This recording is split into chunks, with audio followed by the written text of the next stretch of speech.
Justinian, and also Theodosius. Theodosius in the 4th century, AD, and also Justinian in the 6th century AD.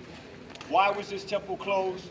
Because it is here that now we see the Western version of Christianity is now taking place. And it is here that kemet and the spiritual Netaru's had to be de-Africanized and now corrupted and incorporated into the dogma of the Western belief system. But it's here that this temple is not on the original island as it's called today, Philae, but actually Philae was another island.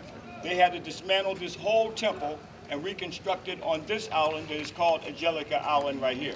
It was UNESCO that saved this temple. That's United Nations Education and Scientific Cultural Organization, got together to save the Tanahisian temples here. We say Tanahisian because that's the indigenous name for this area.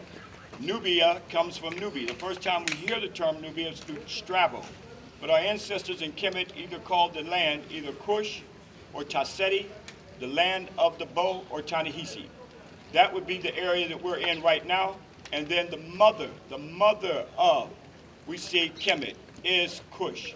The land is coming up from the south. As I said on the bus, they did not come in as invaders. They did not come in as destroyers. They came in to maintain Ma'at, that the Assyrians and others had came in and tried to destroy that whole continuity and spirit that our ancestors had. So they brought Ishfet in the land.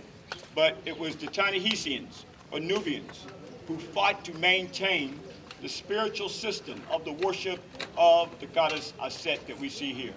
Even though the Ptolemies came in here and also worshipped her, as I said, the Greeks loved the spiritual system of Kemet and incorporated it into ideas that now becomes the Western version of Christianity, of the salvation and resurrection. And like all temples, hers equally had an Akhmanu, or a holies of the holies. And there they had to carry a set out from the holies of holies that you will see. And she would go over to this island right here called the Bigger Island. Asar's parts were cut up by the evil brother Set, and the leg is believed to be on that island right there.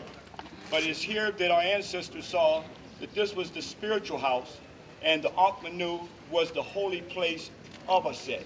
Some of the highlights in this temple, also when I showed you in the lecture, is Imhotep, one who walks in peace, also was deified in the triad of Ptah, Sekhmet, and instead of Nefertum is now Imhotep. We're going to see him in a minute when we go on the side. But look at the floral columns that you see right here, the palm leaves, how our ancestors were into nature. We can only imagine what this was like when it was painted and clear. And again, the Greeks were not the ones who built this. In fact, we see Nectanebo, the last African Kemetic builder. And then Taharka, you see his stone is back there, where Dr. Ben